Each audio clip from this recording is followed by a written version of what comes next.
Guys, I want to welcome you to another episode of the Franchise Advisory Board, where we bring in experts from around the industry to teach you from their experiences, mistakes, life lessons, how to build a memorable brand that's going to thrive and be successful long term. And to do that, I've got a really good friend of mine, Erin Fletter, who is the CEO, founder of Sticky Fingers Cooking. Now, if you guys haven't heard of this, it is probably, I hope this doesn't sound bad, it's like the most adorable brand in franchising. Like not only because of all the funny food puns, but because they've taught over 1 million kids how to cook. Is they're the largest on-site cooking school in the U.S.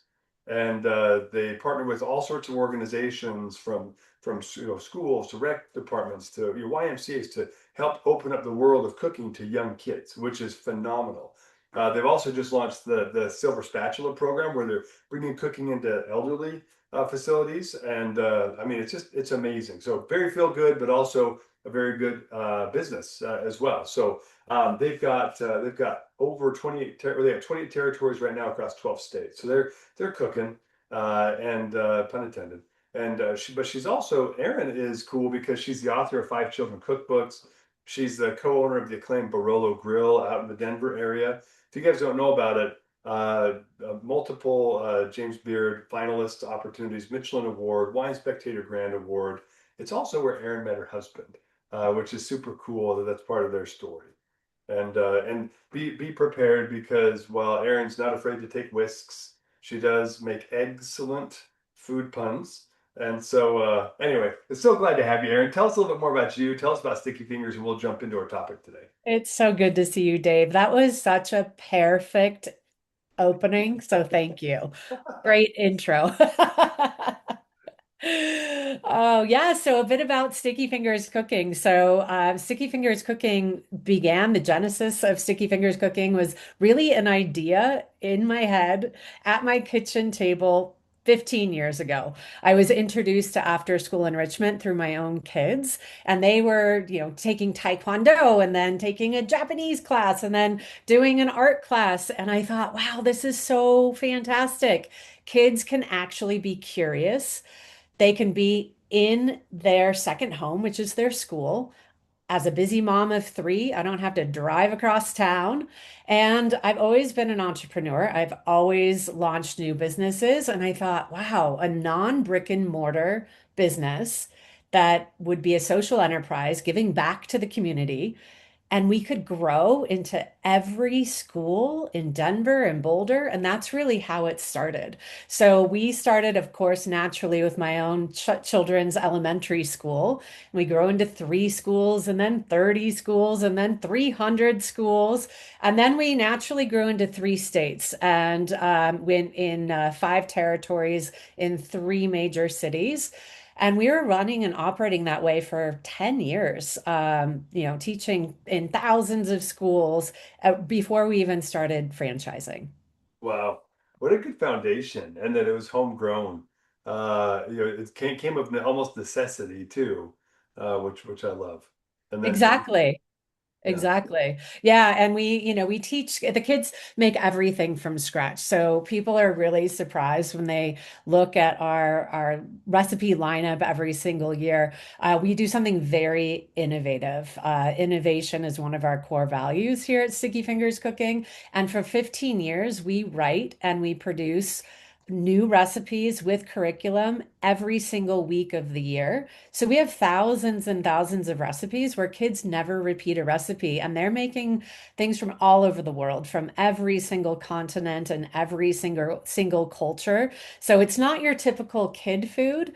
And we have taught over 1 million kids how to cook, and they just eat it up. They love it. they just eat it up. I see what you did there. I love this. So, well, let's jump into the topic today. So happy to have you. You've had so many good experiences, and I want to talk about.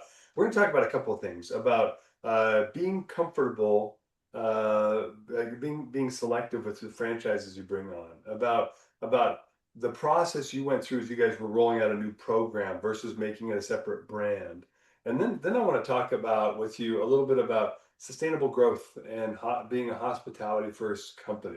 That's amazing. So we got plenty to dive into. So let me ask you when you were building like in the early days of Sticky Fingers, because and you shared some of this at the Service Franchise Summit, which was incredible. Like I appreciate the vulnerability. Cash flow is always a challenge when you're starting to franchise. So there's this scary temptation that I see a lot of brands bite onto, which is, well, we just need the cash, let's bring him in. He's got a lot of money, let's bring him in. She's well funded, let's bring her on. Rather than being hyper selective for the right partner, the right franchise partner, that's what you call them. So can you walk us through like what was it like in the early days and tell us about like that pressure you felt and how did you stay true to your guns to say, no, we need the right partners? Yeah, it's such a hard, difficult fine line. And I always say that the best kept secret in franchising is how much money it actually costs to launch a franchise brand. Building your executive team and then also bringing on new qualified franchisees. It is such a fine line. I will say that one of the best decisions that we made was partnering with advisors from the beginning. So well before, we converted our business model into a franchise brand. And we took about 18 to 24 months to really do that. We partnered with SMB advisors. And from day one, they drilled it into our head that you are not selling a franchise territory, you are awarding it to a partner. And just like that became very sticky in our minds and really in our culture of okay, these we're going for the long game and we need to bring on partnerships. We're building a culture. It's something that we had naturally done at Sticky Fingers Cooking from day one. And so it naturally aligned with how we had already operated. But launching a franchise brand it's a startup. It's a brand new mindset. It's a brand new list of acronyms that you don't understand. And then additionally, you have to bring in cash flow and you want to build your brand as quickly as possible, but you have to be very, very selective. So we have really adjusted. We launched in May of 2023, so we're just a little over 3 years, and we bake all of this language into our franchise development. We talk about that this is a symbiotic relationship Mhm. that we can only be successful as a franchise brand if we have successful franchisees or franchise owners. And so we award territories, we check to see if we're peas and carrots, if we're peanut butter and jelly, and their success is our success and our success is their success. So we really bake that into the language from day one of our first meeting with a prospective franchise owner. I love that. And what do you see when you start talking about the relationship in that way? Do you see some people that kind of pull back away from that and say, well, I just want to go blow this thing up and make lots of money. I'm not super interested in peanut butter and jelly. I'm Nutella. I'm by myself. Like how do you find like do you start to see people separate from that concept and you can early identify them as not a good fit? Or how do you find people how do you find the people to pull out of the funnel? Yeah, that's a really interesting question. And I will say that, just like every business, there's going to be phases of growth, right? And so I would say in the first 18 to 24 months of launching our franchise brand, we were developing our own voice. We were bringing people on that really had um, a passion for what we were doing and maybe not quite as much a business acumen as we were needing. And so we really we really started talking to all of our candidates about kind of setting boundaries from the beginning. And Dave, do you know what was so interesting? We actually have found people lean in more. The very first conversation, and I'm in every initial conversation with our franchise leads. I meet with them for an hour, and we talk about this is what we require. We require, you need to really love our brand. You need to love our goofy food puns. You need to love our bright colors. You need to know that this is hard work. And you need to love our systems and our operations. we want you to meet everybody on our team because you're going to be a partner with us. And this is a long-term partnership. We actually have 7-year terms of our franchise agreement, and we chose that deliberately because that's the average length of a marriage. And we say that from the beginning. We say, look, we get to renew our vows or we get to do something else after 7 years. And so we have really in the last 3 years, we have really tightened up our language on our expectations from our franchise owners. And we have seen people lean into it even more and want to be a part of our brand even more. Hmm. If they don't, they just naturally, they naturally leave. But uh, we have, I believe that being really focused and intentional has always been our secret sauce. And we're leaning into it more and more, and it's working more and more. Yeah, I love that. Well, because a lot of people, okay, there are like two schools of thought in franchise development that are pretty common. One is I call it the field of dreams. I just wrote an article about this franchise mythology, but they're like, well, we'll build it and they'll come. And so if that guy doesn't follow up with the message I sent, whatever. Like he's not the right fit, which is not correct. Sometimes people are just busy and you got to follow up more. But the other one is like we want everyone. Everyone's like but it's neither one is good. Neither one is Right. good. I find it interesting that as you guys said, where you started ratcheting down expectations up front, that you said that the right people leaned in more. Tell me, Yes. how did you see that happening, or how did you start to notice that? Because that's an interesting phenomenon, and it means you're getting the right people who are willing to follow systems, not just the crazy entrepreneurs like me that maybe aren't your best franchise owners sometimes. Yeah, I mean, we lean with our core values. We lean with the amount of work that it takes. We leaned into the fact that these are all of our systems. These are the people that you're going to be working with. These are our expectations, and these are all of the goals. We're going to set goals with you, and we really have found that the people really, really appreciate that honesty, that truthfulness, the fact that you need grit to start any business, and the fact that, you know, franchisees are a very special kind of entrepreneur. I call them unicorns, and they're unicorn entrepreneurs because they understand that starting a business from scratch is so much work. That 80% of small businesses fail within the first 5 years when you're starting a business from scratch, where the franchise industry 80% of franchise owners are thriving after 5 years, and it's because they're not starting something from scratch. They get to focus on growth.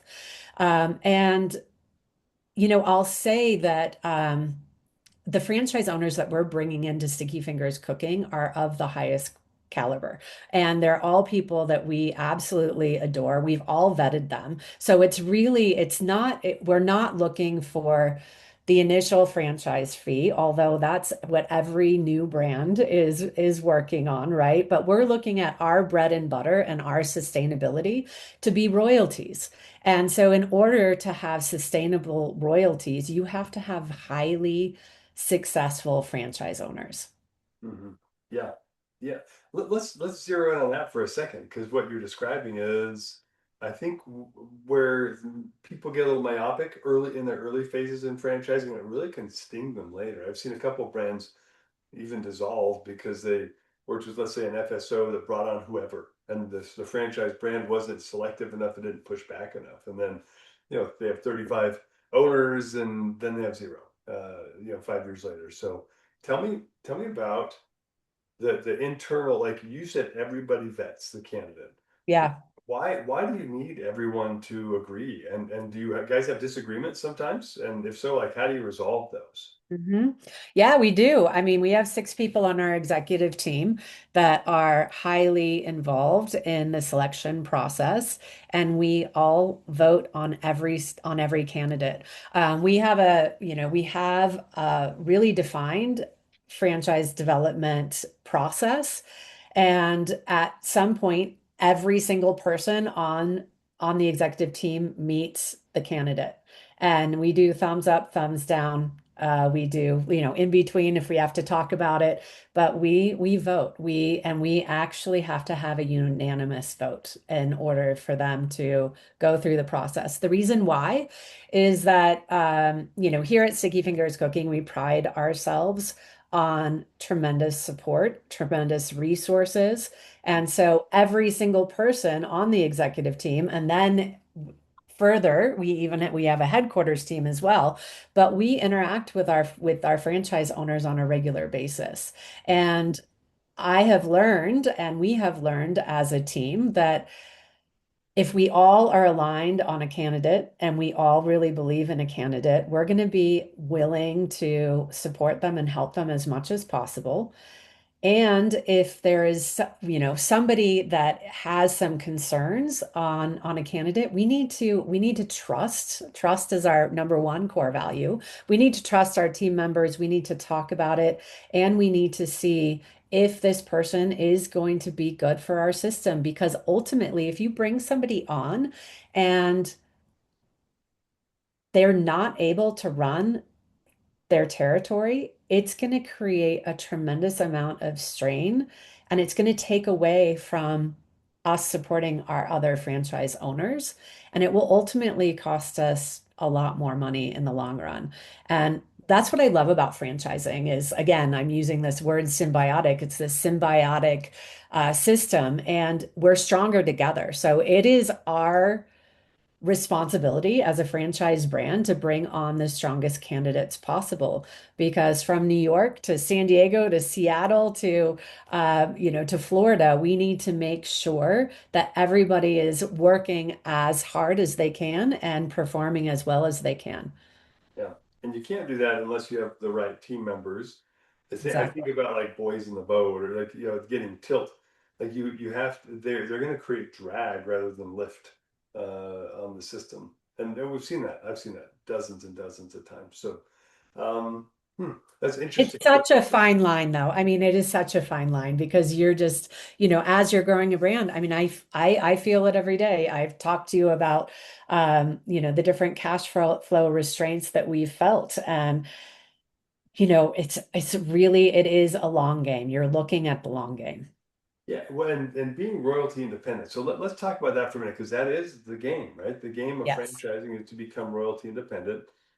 How did you instill that mindset into your executive team so that everyone aligned around the long-term vision, even if that meant short-term things could be a little uncomfortable? Well, again, it goes back to so if you were to summarize my my business philosophy in one sentence, it's work with people smarter than I am. And so that's how I've built my executive team. And then as I mentioned before, before we even did anything in franchising, our executive team and myself, we read everything we could get our hands on. We partnered with advisors, and they really put the right things in our head, saying that it's all about royalties. It's all about like having the franchise philosophy uh, and how to build a franchise brand the right way was really instilled to us from day one. And we've just encapsulated that. So it's always been about royalty sufficiency. We are, of course, using initial franchise fees to help pay salaries and everything that we need to do. But we are looking at our royalties and when we're going to be royalty sufficient. And I know that that's also like a moving target, right? Because many brands that are listening right now, they're maybe a founder and two or three people, and they're building their brand, and then they're also needing to build their executive team. And with that comes salaries. I kind of did it the opposite way. I've already had this amazing executive team that I've been working with for over a decade, and then we transferred into the franchise model. Um, and so we're really excited for when we get to Royal. Like once we hit our zero, that we're break even. Oh, we're breaking out the champagne. Yeah. So you're going to go to Barolo, and since you've got a great wine list, right? That's right, exactly. I love that. Well, so let's talk now 2 to 3. You guys, how long have you been franchising now? 3 years, a little over 3 years. May of 2023. Awesome. So now you're 3 years in. Yeah. What have you seen now as the result, early results? I mean, it's 3 years, so right, 10 years later, we'll talk about this again. But what is the early results of having been hyper selective and vigilant about who you bring in? hmm What's been the Say, impact on the network? say that again. So, what's been the impact on the network of you guys being hyper vigilant about who you allow to be franchise owners? Mhm. Yeah. Oh, how it's impacted the network being hyper vigilant. Oh, it's impacted tremendously. So, I mean, we have another one of our core values is community and not, our location being a non-brick and mortar concept, our location is the community that we serve. People are not coming in through our door, we're going into the community. And we are very intentional about being a non-brick and mortar business. It's our secret sauce.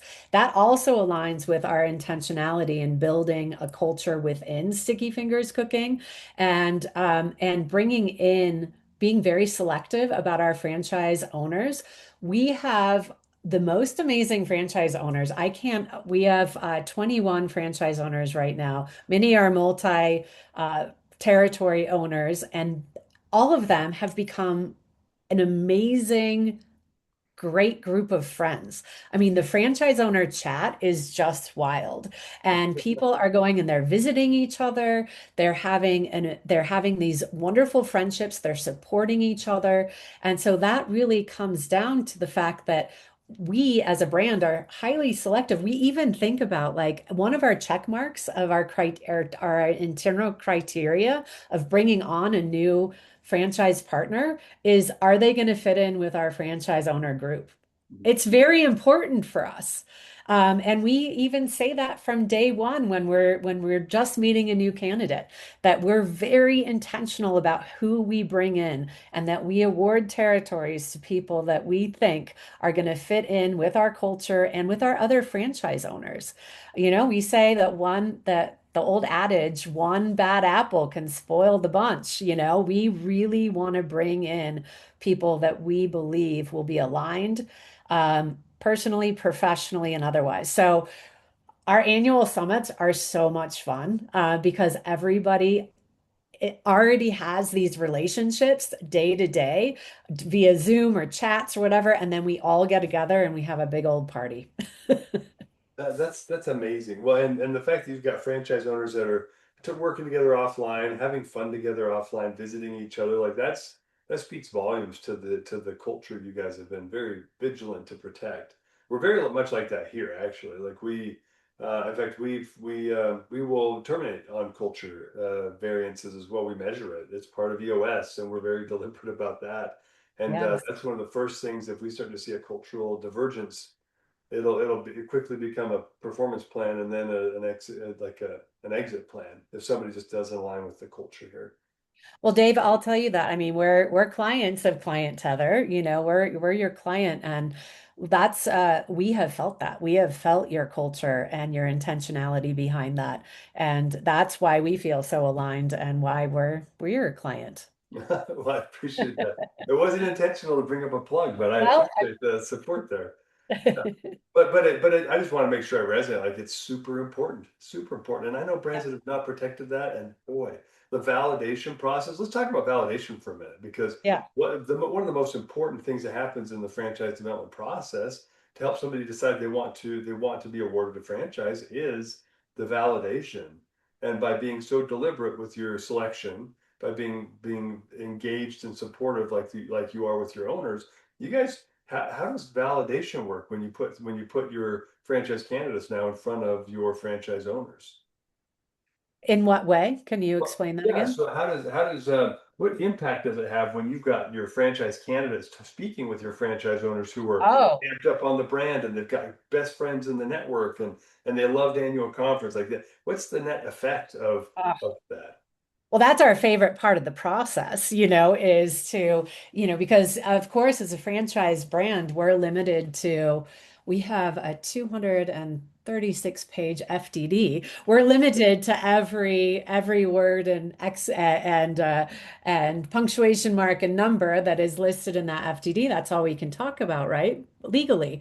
And so once a franchise candidate is going through the system, we then introduce them to our franchise owners, which is a huge part of our vetting. And oh my gosh, I mean, and we say like ask that please ask them anything because it's really important for our franchise candidates to get a good understanding of what the day-to-day looks like, what some of the challenges are, what some of the benefits are, and not just hear it directly from us. And we trust that our franchise owners are going to want to have large conversations with our new candidates. So many of our franchise owners are on the phone or on Zoom with our new candidates for up to an hour because and then they give us feedback. They give us thumbs up or question marks or whatever it might be. So they're also highly involved in bringing on new candidates. That's a fantastic question. And I think that that's my favorite part of the vetting process is introducing candidates to our current franchise owners. And we always think like, okay, who's going to align with who, I bet, and so and Yeah, we like to partner them with multiple candidate or multiple franchise owners so that they can get different perspectives. Very important. I love that. When if a franchise owner has a validation call and walks away feeling like it was a bad fit, how important is that to you guys in your ultimate feedback to award the franchise? Hugely important. It stops everything and we stop everything and we regroup and we have a big conversation about it. Mm. It's a huge red flag because we trust our franchise owners. We have wonderful partnerships and personal and professional relationships with them. And so what they say holds tremendous weight. Wow, then that's brave. I mean, right? Going back to the point earlier of being selective and not getting greedy and not being so focused on the franchise fee, but focusing on long-term sustainability and even royalty independence first. This is part of the recipe. And I just want to highlight that because Yeah. I'm really proud of you guys to hear you say that because I was as you guys I think I've told you before I was a multi-unit franchise owner with my Yes. wife and we were involved in validation calls and frequently I would call up the CEO who is a pretty good friend of mine and to say not that one, not that one, that was rough. He showed up intoxicated to a call at 5 o'clock and he didn't have the motivation. He's gonna have to go out and pound doors and beat the streets and like don't bring him in, right? Yeah. And we ended up selling and exiting. So I don't know if some of those guys made it in or not. I sure hope not. But I do think that franchise owners feeling confident they can tell you not this one, and then Yeah. seeing that you'll follow through and say nope, I don't care about the franchise fee. I care about the culture more. Like that, those are validation points to build confidence with your franchise owners, with the franchisor team. So I love That's exactly right. And I will say that we have had one to two candidates that we have said, we are not peas and carrots, we're not peanut butter and jelly. And I will also say that it wasn't a surprise that, that franchise owner candidates that we were kind of on the fence about, but they were going through the process. They had the funds, they had everything on paper looked right. But there was just some little yellow lights happening and, caution lights. And then we introduced them to a couple of our franchise owners, and the feedback was the same. And we just thought, we cannot bring these people on. It's just, we can't. And so it wasn't a surprise. And I think that that's the power of building the culture. And I do want to say, like, it's sort of like work-life balance, which I hate the word balance. The word culture is sort of like that. You don't just buy something off the shelf. It's something that needs to be calibrated and looked at all the time. So, yes, I've been doing this for 15 years. My team and I have been doing this for 15 years. We've been franchising for 3 years. And I will say every day, every week, every month, every quarter, every year, I'm always just like, oh gosh, I think I need to focus on this. I feel something slipping on this side or this side, or, it's something that always needs attention. It's not just like, we've got it. We have the secret sauce and we never have to adjust anything again. Culture is something that you're always working on. Like a sourdough starter, you have to continue to feed it. I was actually thinking about like a good Alfredo sauce because you're always watching it. You're like, too thin, a little more cheese, no, a little bit more. Like I feel like you're always babying the Alfredo to get it to be Got just it. perfect. You got Either it. metaphor works, right? That works. Yeah.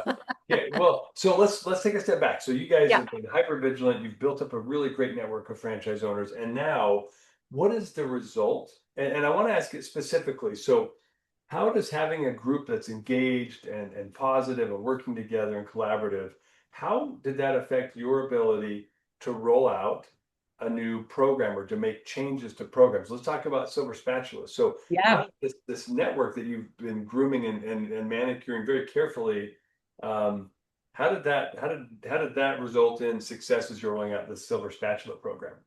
Yeah, well, I'll tell you, one of the things that we look at in our candidates is we want curious people. We want people, another one of our core values, we have 5 core values, is innovation. And it's at the core of what we do. A lot of people are surprised to hear that we're also a tech company. We've had our own proprietary technology platform for 14 years and we're building on it all the time. So innovation is really at the core of what we do, and innovation is directly tied with curiosity. Mhm. And, as not quite a year ago, I'd say about 10 months ago, is when the spark of Silver Spatulas came to fruition, and it really kind of gelled in my mind. My team and I, we have been talking about since launching franchising that our number one job is first to protect the brand. That is our number one responsibility. And our number two responsibility is always to have the most successful franchise owners that we can. That is our job, is for them to stand on our shoulders and to reach higher than we ever had. And in doing that, that means that we need to figure out ways for them, for our franchise owners to be as profitable as possible. We want happy franchisees. We want successful franchisees. And so we had been toying around with different ideas. Like, do we have products? Do we have like, how do we create more impact and more revenue for our franchise owners? Around the same time, about 10 months ago, it really just hit me. It was like one of these aha moments that you just have. And Sticky Fingers Cooking was started in large part by my children. They were really my inspiration. And then the children in my community and the need for cooking education. You can teach anything through cooking. And so that's really how Sticky Fingers Cooking started. And then I started thinking about, as much as I love curiosity, my second favorite word is simplicity, because in order to get to simple, you have to boil down a lot of complexities to get to simple. And I thought, okay, wait a second. I can see now with my aging family members, and some of my family members being in assisted and independent living communities, the need for engaging activities, enriching activities, something that we do for children. And our recipes are quite sophisticated. The flavors are sophisticated. We bring people around the world without having to leave their classroom or their community center. We bring everything to our clients and we teach cooking classes. And I thought, wow, wait a second. First of all, my family members would love this. Why couldn't we roll out a new program for the first time ever to the older population? I was really nervous, Dave. I was really nervous about bringing it out. I mean, so I came up with the name, I came up with the logo with our graphic designer, got very, very nervous about rolling it out to our executive team because I thought, what is the pushback going to be? We have always cooked with kids. Immediately, our executive team loved it and embraced it. So we started doing beta testing here in Denver and Boulder, and we've done over 80 classes. We then rolled it out to our franchise owners at our franchise owners summit in May. There wasn't a dry eye in the house. Everybody loved it. And the whole idea, and again, vetting the right franchise owners is that these people are not only business minded, they're not only growth minded. They know that our core value is impact and community. And so they see that this could double their revenue. It can also double their impact in their community.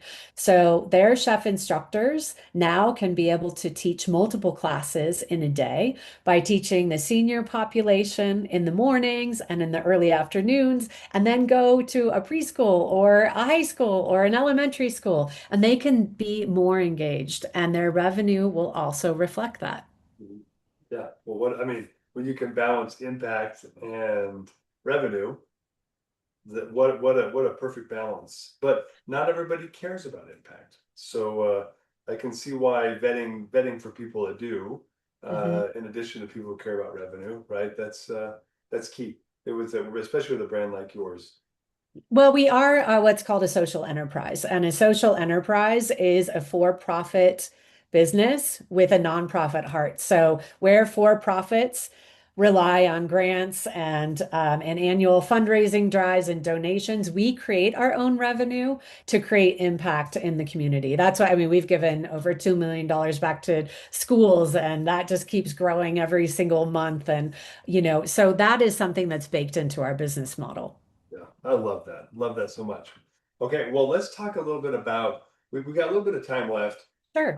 You guys decided, so we just talked about the Silver Spatula program and kind of how it was received. But a lot of brands, Erin, when they have a program idea like that, they kind of see dollar signs and they decide to make it a separate franchise brand. So then they can sell that or they can award that, but they can capture the franchise fees to expand into a new franchise concept in the same markets that already exist. It's kind of a money grab. But you guys decided not to do that. You could have easily done that. Tell me why. Like, why did you guys decide not to make it a separate franchise and have your owners pay an extra fee for it so you could then get extra revenue?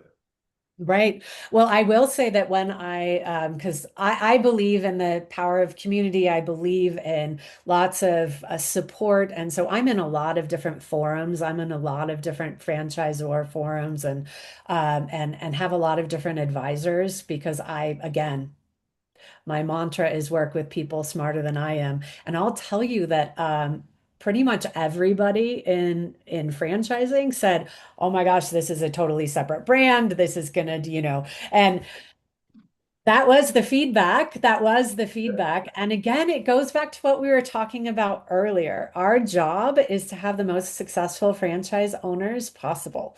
So if they can double their impact in the same territory that they're already in, these are amazing people that have built really amazing businesses in a very short amount of time. And so if they can then have a secondary business that is literally the same thing. I mean, it mirrors everything. We use the exact same recipes in the same week and the same cadence so that the chef instructors, it just couldn't be easier for them. They're just teaching with different populations of ages. We say from 4 to 104 now. And so for us, it just made perfect sense. Why wouldn't we roll this in as just under the Sticky Fingers cooking umbrella? And that's exactly what we did. And that's what we intend to do in the near and distant future. It's important for us to have, I mean, we take so much time to validate and vet our franchise owners that are coming into our system. And we promise them that we're going to do everything in our power. It's up to them. It's up to them to reach their goals. It's up to them to put in their own grit and their hard work and all of the things. But do everything we can to help them be as successful as possible. And the Silver Spatulas program just fills all of the needs that and all of the kind of gaps that we've had at Sticky Fingers Cooking with being able to do programming throughout the day. Mhm. Yeah. Well, and I, to contrast what you've done with what I've seen done multiple times, and this is I guess I'll say it kind of annoys me that the majority of the people you talk to said, "Oh, you separate brand, separate brand, separate brand." Um, it annoys me that was the majority of the feedback you got because it's the wrong decision. It's the wrong decision. Now, if it was like I'm doing lawn care and I've got this really cool gutter concept, those are separate enough that it doesn't really make sense. But we've got the same infrastructure, the same rails, the same people that can run this. And it's just a different audience to apply the same treatment to. It's not the right decision, in my personal opinion, strong personal opinion. It's the right decision is to do what you did, is to Yeah. augment the ability for the owners to expand the revenue in the same territory. What that does, though, is it means now your owner, you can have 7 owners in Denver who are all extremely profitable and all extremely having major impact on the marketplace, and they're highly and highly invested rather than having, if you have big red flag for me is when every single owner has to have 3 or 4 territories to make a dollar. Yeah. It's a big red flag to me when I look at franchises, and I still bet lots of them because I still think about buying them. But you guys are building something that's really special, both culturally with the right people and also programmatically. Now somebody could have a single territory and have a wonderful living and a major impact. That's what franchising is supposed to be. But it seems like the industry's kind of been sliding to the other spectrum, which is sell as many territories as you can. And I really am allergic to that. I think it's a bad move. So congrats on both a Yeah. successful launch and also doing it, I think, ethically and the right way. Yeah, I mean, we're not just building a franchise system, we're building a community, and culture really isn't just built at headquarters. It's created one franchise owner at a time. And we put so much energy into our franchise owners, why would we not want to focus on each franchise owner being as successful as possible? As opposed, it's gonna use all of our resources to bring on new people and new brands and all the things. We want to focus on success. And so we don't chase growth, we build it. That's a great soundbite. We don't chase growth, we build it. Fantastic. Erin, so I want to shift into one more topic because I think we have a couple more minutes. You mentioned we were talking before, having a husband that has this phenomenal restaurant that's got all these awards. Yeah. It doesn't happen accidentally; it's deliberate. And you mentioned that you guys are a hospitality company first. Would you just share what does that mean to you to be a hospitality franchise brand first? Well, my personal career has always been in hospitality and restaurants. I immediately gravitated towards it. I absolutely love I mean, the restaurant industry is hard. It's probably the hardest, the hardest industry that you can go into. And I'll tell you, it's for me, it's very addictive. I love the hospitality aspect of having a guest, a customer come in, making them feel overwhelmingly welcomed and warm and trying to anticipate their needs. So that's something that I just love as a restaurateur. And building a business with a hospitality mindset was really the only way to go for me. So 15 years ago, Dave, when nobody had heard about after school enrichment, let alone a cooking program, I'm saying like, well, we're actually a hospitality company. And what that means is that we're leading with the servant mindset. We're building a team that is here to support each other. We're here, we're working for the community with the community. We do everything we do to give back to the community, but we do that also at a foundational level with our team. The most important people at Sticky Fingers Cooking are the chef instructors that teach the classes because they are the representative at the school, at the community center, at the senior living facility, at the public libraries, at the museums, at wherever we're teaching classes, they're the most important employee that we have.